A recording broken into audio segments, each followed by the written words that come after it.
بسم اللہ الرحمن الرحیم۔ حدیث آف دا ڈے میں آج کی حدیث کا جو انتخاب کیا گیا ہے اس کے راوی حضرت نعمان بن بشیر رضی اللہ تعالی عنہما ہیں، اور اس حدیث کا جو موضوع ہے وہ اولاد کے درمیان برابری ہے۔ یہ حدیث صحیح بخاری میں بھی موجود ہے، صحیح مسلم میں متعدد مقامات پر ہے، سنن ابی داؤد میں ہے۔ الغرض حدیث کی اکثر کتب میں یہ حدیث موجود ہے۔ حدیث کا مفہوم یہ ہے،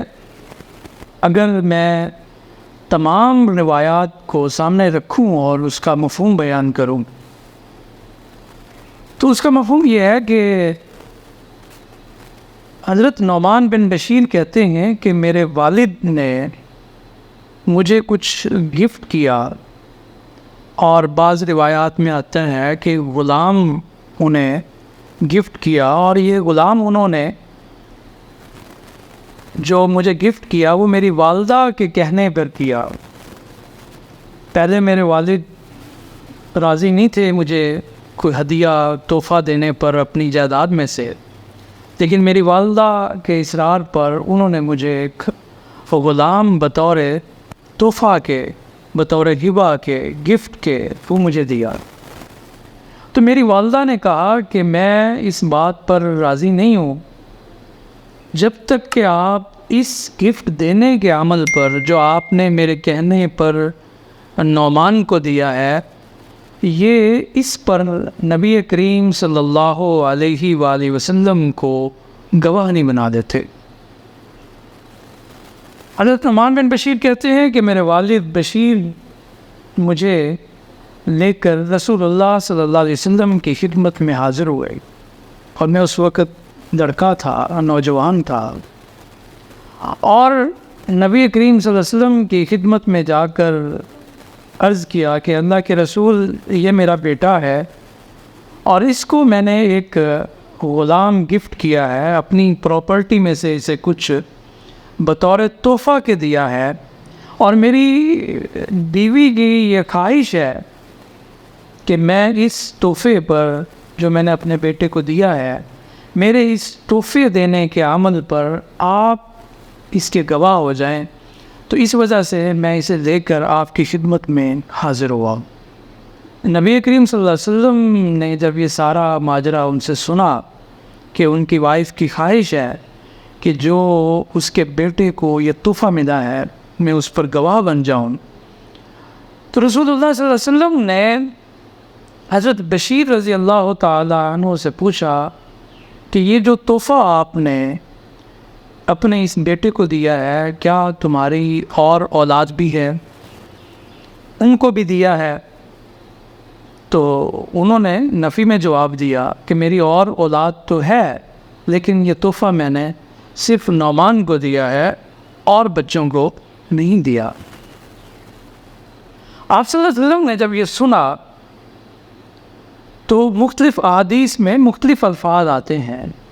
ایک تو یہ ہے کہ آپ صلی اللہ علیہ وسلم نے ارشاد فرمایا کہ یہ تحفہ اس سے آپ واپس لے لیں، اتقوا اللہ وعدلوا فی اولادکم، کہ آپ اللہ سے ڈریے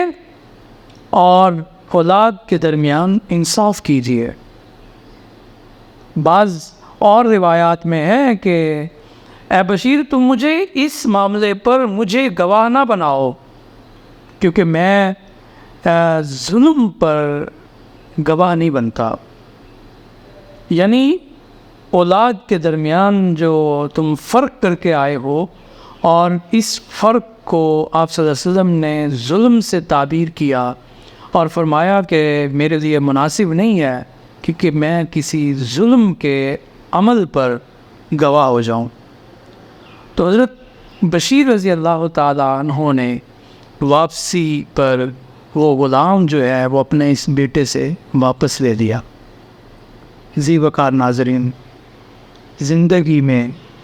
اپنی اولاد کے درمیان عدل کرنا بعض علماء کے نزدیک واجب ہے، انصاف کرنا واجب ہے۔ یہ نہیں ہے کہ آپ کسی ایک اپنی اولاد میں سے کسی ایک کو زیادہ دے دیں اور کسی کو محروم کر دیں۔ تو زندگی میں حتیٰ کہ بیٹوں اور بیٹیوں کے درمیان بھی برابری کرنا واجب ہے۔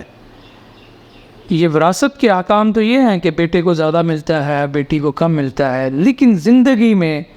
جو انسان اپنے مال میں سے اپنے بچوں کو کوئی چیز دیتا ہے وہ وراثت نہیں ہوتی، اسے ہبہ کہتے ہیں، اسے تحفہ کہتے ہیں، اسے گفٹ کہتے ہیں۔ تو ان روایات کی روشنی میں فقہاء اور مفسرین اور علماء لکھتے ہیں تسویۃ بین الفضاد واجب، کہ اولاد کے درمیان برابری کرنا واجب ہے، خواہ اولاد مذکر ہو یا مؤنث ہو یا مذکر اور مؤنث دونوں ہو۔ یاد کرتے ہیں تم کو شام و سحر، دل ہمارا